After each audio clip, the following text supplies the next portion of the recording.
그리스도인들은 명상하는 것이 행동하는 것보다 실은 더 훌륭하다는 어마어마한 진리를 인정하였다. 그러나 그들은 곧 이 진리를 굉장한 과실로 바꾸어 버리고 말았다. 즉 그들은 인류는 몇몇 지식층을 위해서 존재한다고 믿어버렸다. 그들의 생각에는 초인 생활을 하는 일종의 전문가인 철학자들이 있는데 정당한 인간 생활, 다시 말하면 시민 생활이나 정치 생활은 그들 철학자를 위해 봉사하는 존재였던 것이다. 또 그 다음에 시민, 정치 생활에 봉사하기 위해선 인간 이하의 생활을 하는 노동자가 있는데 결국 따지고 들어가면 그것은 노예 생활인 것이다. 이리하여 명상생활이 훌륭하다는 이 고상한 진리는 노동의 천시와 노예 제도의 폐해와 결부되어 있었다. 기독교는 이러한 모든 것을 이상화하였다. 기독교는 사람들에게 가르치기를 사랑은 지성보다 더 가치 있는 것이라 하였다.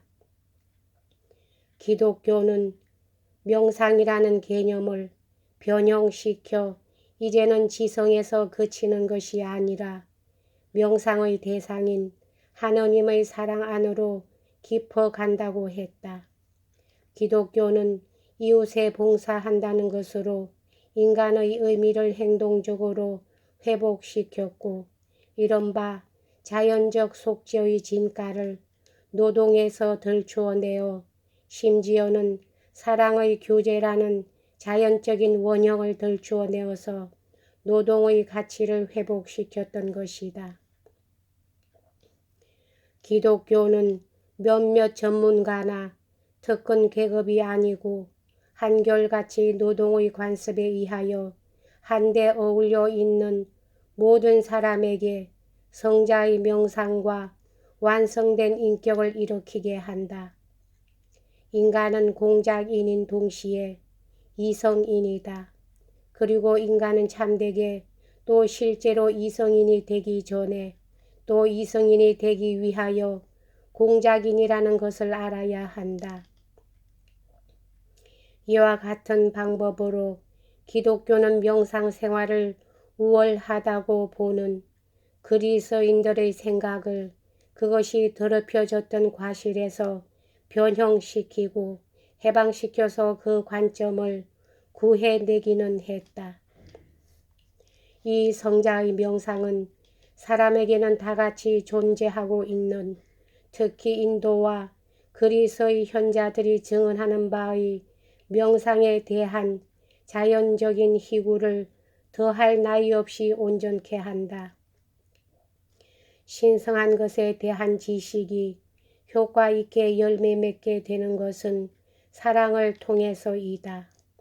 이 지식은 실제 사랑의 과업이라는 중대한 이유로서 그것은 또한 자아의 천품이라는 사랑의 아량과 유복의 덕택으로 행동에로 옮겨진다. 그때 행동은 명상이 넘쳐 흐르는 데서 오는 것이다. 그리고 명상이 행동을 억압하거나 반대하지 않고 도리어 행동에 활기를 띄우게 하는 까닭은 그 때문이다. 우리도 베르그송이 인정한 대로 기독교적 신비가가 보여준 자기 포기의 극치에서만 인간 생활의 위험한 봉우리에 도달할 수 있다는 표적을 인정하지 않으면 안 된다는 것도 이러한 의미에서인데 그것은 사랑에 대한 명상의 본질적인 아량과 관련되어 있다. 가장 높은 명상을 추구하는 것과 가장 높은 자유를 추구하는 것과는 동일한 추구의 두 측면이다. 영적인 생활을 할 목적으로 인간은 완전한 절대적인 자유를 희구하고 따라서 또 초인간적인 상태를 희구한다. 즉 모든 시대의 현자들은 이러한 행적이 있다. 법률의 기능은 자유를 보호하고 교육하는 기능이고 교육자의 기능이다. 이러한 보호 감독이 급기야는 완전한 영적 인간을 모든 예속 상태에서 해방시킨다. 심지어 성 바울은 말하기를 완전한 영적 인간은 자발적으로 법률에 의한 것을 행하고 조물주와 전혀 한마음 한뜻이 되기 때문에 법률의 노예에서 해방된다고 하였다. 나의 사고방식에 의하면 자유를 추구하는 것은 역시 사회적, 정치적 문제에 기초를 두고 있다. 그러나 이 사바세계에 있어서는 우리들이 바라는 것은 신적 자유가 아니고 오히려 인간의 조건에 어울리는 자유이고 지상생활의 자연적인 가능성에 어울리는 자유이다. 이렇게 추구해가는 신의 본성에 대해서 자신을 속이지 않는 것은 중요한 일이다. 그것은 우리 각자의 선택의 자유를 보호하지 못하는 것뿐만 아니라 사회 공동체의 권력의 자유도 보호하지 못한다. 문제가 되어 있는 이 선은 민중을 형성하고 이 민중의 선에 기여하는 인간체의 발전의 자유이다. 정치적 사회는 그 목표로서 공동생활의 여러 가지 조건을 발달시키지 않으면 안 된다.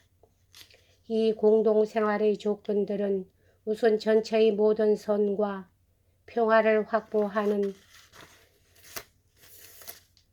사이에 이 발전의 자유, 더욱이 도덕적, 합리적 생활이 번영하는 데 달려있는 자유를 점진적으로 정복해 얻어가는 일에 각자를 적극적으로 도울 것이다. 이와 같이 정의와 우위는 사회생활의 기초이다.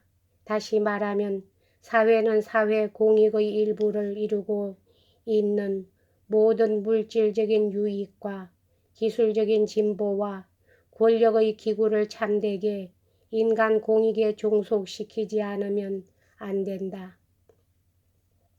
내가 믿기에는 역사적인 조건과 아직도 여전히 뒤떨어진 인류 발달의 상태가 사회생활의 목표에까지 도달하자면 매우 어려울 것 같고 복음서가 사회적 현 질서에서 우리에게 가져오는 가능성과 요구에 관해서는 아직도 우리는 선사시대에 살고 있는 셈이다.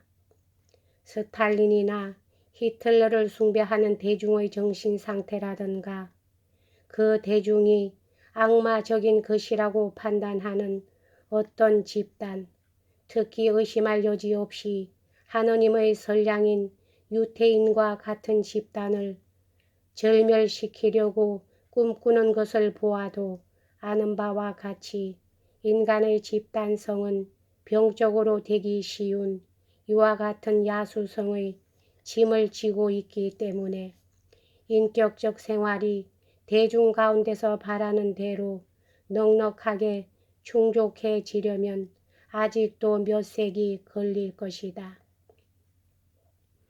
그러나 여기서 아직 남은 문제는 사회생활이 본질상 지향하는 목표가 특권 계급뿐만 아니라 전 대중에 속하고 있는 구체적인 인간이 문명생활에 적합한 독립성과 노동과 재산의 경제적 보증, 정치적 권리, 공덕심, 정신의 교양과 같은 것에 의하여 확보된 독립성에 어느 정도까지 도달할 수 있겠는가 하는 점이다.